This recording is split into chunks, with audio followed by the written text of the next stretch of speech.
안녕하세요. 마인드보이스입니다.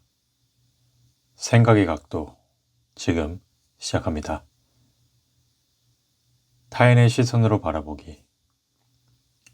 살면서 겪게 되는 여러 가지 괴로움은 자기 거리두기 실패에서 비롯되는 경우가 많습니다. 자기 거리두기는 자신과 심리적 거리를 유지함으로써 자신의 경험과 감정에 너무 빠져들지 않고 객관성을 유지하게 해 부정적인 감정을 덜어줍니다. 자기 거리두기에는 공간적 거리두기와 시간적 거리두기가 있습니다. 공간적 거리두기란 자기 자신과 거리를 두고 제3자가 되어 객관적으로 자신을 관찰하는 것을 말합니다. 예를 들어 누군가 다투거나 가족 때문에 몹시 화가 날 때 잠시 자신이 천장에 붙어있는 파리라고 상상하고 그 파리의 눈으로 자기 자신을 바라보는 것입니다. 파리가 나를 지켜보면서 무슨 생각을 할지, 그리고 나에게 어떤 말을 해주고 싶을지 생각해 보는 것입니다. 그러면 이런 생각이 들 수 있습니다. 아이, 별일 아닌데 당신이 너무 흥분한 것 같아. 거리를 두고 자신을 멀리서 바라보면 좀 더 침착하고 평온한 태도를 취할 수 있습니다. 당연히 나중에 후회할 일도 그만큼 줄어들게 됩니다. 메들린 반 헤케가 이렇게 말했습니다. 자신이 무의식적으로 하고 있는 행동을 제대로 이해하려면 한 걸음 물러나 바라볼 필요가 있다 라고 말이죠. 이 또한 지나가리. 지금 일어나고 있는 일에 지나치게 예민하게 반응하는 것은 그 일을 현재의 관점에서만 바라보기 때문입니다. 하지만 미래의 관점에서 거리를 두고 현재 상황을 관조하다 보면 모든 일이 사소하게 느껴지기 마련입니다. 찰리 채플린은 이렇게 말했습니다. 인생은 가까이서 보면 비극이고 멀리서 보면 희극이다. 가까이서 보면 모든 것이 커 보이고 멀리서 보면 모든 것이 작아 보인다. 어떤 일 때문에 견딜 수 없이 화가 나거나 실망스럽고 슬플 때 잠깐 멈추고 10년 후의 나를 생각해보자. 그리고 이렇게 자문해보자. 그때도 지금처럼 심각하게 느껴질까? 심리학적 연구 결과들에 따르면 시간적 자기 거리두기를 유연하게 할 수 있는 사람은 감정 통제를 더 잘하고 상처에서 더 빨리 회복하는 것으로 밝혀졌습니다. 어느 날 다윗 왕이 군중 세공민에게 명령했습니다. 짐을 위해 아름다운 반지 하나를 만들라. 그 반지에는 내가 큰 승리를 거두어 기쁨을 억제하지 못할 때 그 마음을 가라앉혀주고 큰 절망에 빠졌을 때는 내게 용기를 줄 수 있는 글귀를 새기도록 하라. 세공인은 왕의 명령대로 아름다운 반지를 만들었지만 아무리 머리를 짜내도 왕을 만족시킬 수 있는 글귀를 생각해낼 수가 없었습니다. 그래서 지혜롭기로 소문난 솔로몬 왕자를 찾아가 도움을 청했습니다. 왕자님, 큰 기쁨에 대해 흥분을 가라앉히고 동시에 큰 절망에 대해 용기를 줄 수 있는 글자로 어떤 것이 있을까요? 그러자 솔로몬 왕자가 말했습니다. 이 글귀를 반지에 새겨 넣으시오. 이 또한 지나가리. 곧 지나가리. 승리에 도취한 순간 이 글귀를 보면 곧바로 자만심이 가라앉을 것이고 절망 중에 보면 용기를 얻게 될 것이오. 거리두기는 인간만이 가지고 있는 가장 우아한 자기 조월 능력입니다. 원래대로 돌아갔을 뿐. 소유했던 것을 상실하면 누구나 괴롭습니다. 아끼고 사랑한 것이라면 더 그렇지요. 하지만 원래대로 되돌릴 수 없다면 생각을 바꿔야 합니다. 상실로 인한 괴로움에서 벗어나려면 모든 것은 우리 곁에 잠시만 머문다는 사실을 받아들여야 합니다. 그리고 잃어버린 것이 아니라 원래대로 돌아갔다고 생각을 바꿔야 합니다. 우리가 괴로움에서 벗어나지 못하는 이유는 현재의 상태가 영원히 지속될 거라고 생각하기 때문입니다. 이 세상 어떤 것도 영원히 지속되지 않는다는 사실을 받아들이면 마음이 한결 평화로워집니다. 날아가는 새는 뒤돌아보지 않는다. 이미 지나간 과거가 다가오는 미래의 발목을 잡지 않게 하자.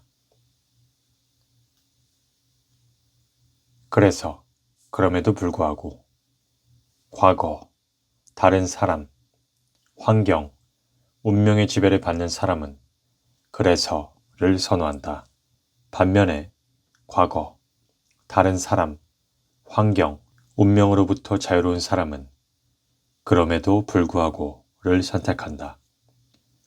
과거에서 벗어나 인생을 바꾸고 싶다면 그래서를 그럼에도 불구하고로 바꿔야 한다. 우리가 과거 사건으로 인해 큰 아픔의 상처를 입었을 수는 있지만 현재 우리가 과거의 희생자가 되기로 선택하지 않는 한 우리는 더 이상 과거의 희생자가 아니다. 포기와 성장을 가르는 마인드셋. 왜 어떤 사람은 시도해보지도 않고 포기하고 또 어떤 사람은 남들이 다 포기하는 일에도 끝까지 도전할까?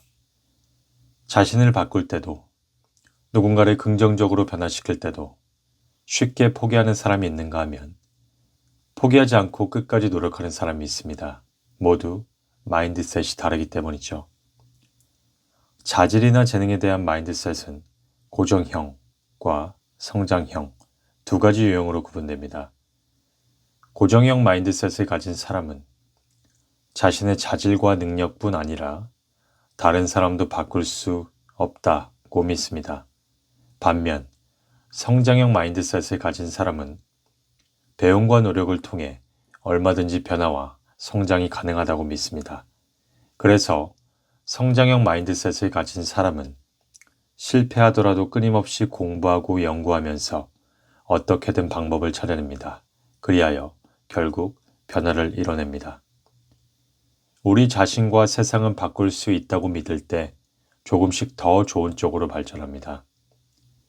헨리 포드가 이야기했습니다. 당신이 할 수 있다고 생각하건 할 수 없다고 생각하건 당신은 옳다. 고정형 마인드셋을 성장형 마인드셋으로 바꾸려면 어떤 마음가짐을 지녀야 할까요? 첫째, 사람은 절대 변하지 않는다는 생각 대신 사람은 마음먹기에 따라 얼마든지 변할 수 있다고 믿습니다. 둘째, 재능 및 자질은 고정불변하다고 믿는 대신 재능 및 자질은 갈고 닦기에 따라 얼마든지 성장 가능하다고 가정합니다. 셋째, 실패할 때 실패를 변화 불가능에 대한 증거로 채택하는 대신 실패를 성공에 이르는 필수 과정이나 디딤돌로 여겨 더욱더 노력합니다. 넷째, 타인의 성공을 보면서 스트레스를 받거나 좌절감을 느끼는 대신 성공 사례에 적극적인 관심을 갖고 보고 배우며 영감을 얻습니다. 문제가 점점 더 심각해지는 까닭. 문제가 생기면 너무 심각하게 생각하지 마세요. 모든 문제는 지나치게 심각하게 생각하기 때문에 더 심각해지는 겁니다. 심각한 문제에 깊이 빠져들고 싶지 않다면 문제를 해학적으로 바라볼 수 있는 유머 감각을 길러야 합니다. 심각한 사람에게는 아무것도 아닌 일이 문제가 되고 해학적인 사람에게는 아무리 심각한 문제도 아무것도 아닌 일이 됩니다. 평생 임종 환자들을 대상으로 죽어가는 사람들의 심리를 연구했던 엘리자베스 퀴블러 로스는 그의 마지막 책 인생 수업에서 이렇게 말합니다. 죽음을 앞둔 사람들이 가장 많이 후회하는 것은 삶을 그렇게 심각하게 살지 말았어야 했다 라는 것입니다. 그때 좀 더 심각하게 나갔어야 했는데 이렇게 후회하면서 죽는 사람은 없다 라고 말이죠. 마이너스 가정법. 만약 뭐뭐이 없다면 불평, 불만, 불행감은 플러스 가정법.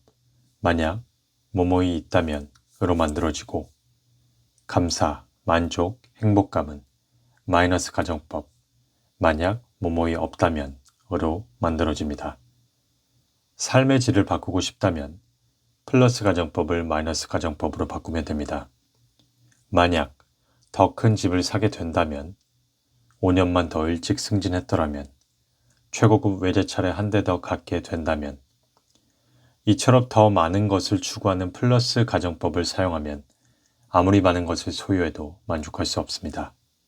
반면 만약 퇴근해서 편히 쉴 수 있는 이 집이 없다면, 이렇게 다닐 수 있는 직장이 없다면, 이 먼 거리를 차도 없이 걸어가야 한다면, 이처럼 이미 갖고 있는 것을 잃었을 때를 생각하는 마이너스 가정법을 사용하면 소유한 것이 아무리 적다고 해도 감사한 마음으로 살아갈 수 있습니다. 하워드 가르너는 이렇게 말하였습니다. 불행한 사람은 갖지 못한 것을 사모하고 행복한 사람은 갖고 있는 것을 사랑한다 라고 말이죠. 싫은 생각에서 벗어나기. 생각은 제거되는 것이 아닙니다. 대체될 뿐이죠. 부정적인 생각으로 괴롭다면 그냥 긍정적인 생각을 떠올리면 됩니다. 부정적인 생각을 하지 않으려고 하면 할수록 더욱더 부정적인 생각이 떠오릅니다. 부정적인 생각을 억제하려는 그 순간 우리의 뇌가 부정적인 생각에 초점을 맞추기 때문인데요. 어떤 생각을 억제하면 억제할수록 그 생각이 더 많이 나는 것을 심리학에서는 반동 효과라고 합니다. 부정적인 생각에서 벗어나는 방법은 의외로 간단합니다. 부정적인 생각 대신 긍정적인 생각을 하는 것입니다. 그림자가 싫다면 빛을 향해 돌아서면 되고, 부정적인 생각이 싫다면 긍정적인 생각을 선택하면 됩니다. 단점, 상처, 원망, 좌절, 우울, 나쁜 생각이 다시 자리 잡지 못하게 하는 가장 좋은 방법은 장점, 감사, 자비, 사랑, 배려와 같은 좋은 생각이 그 자리를 차지하게 하는 것입니다. 이른바 대체 원리입니다. 존 하리차란이 말합니다. 그림자를 없애려면 그저 뒤를 돌아 빛을 바라보면 된다 라고 말이죠.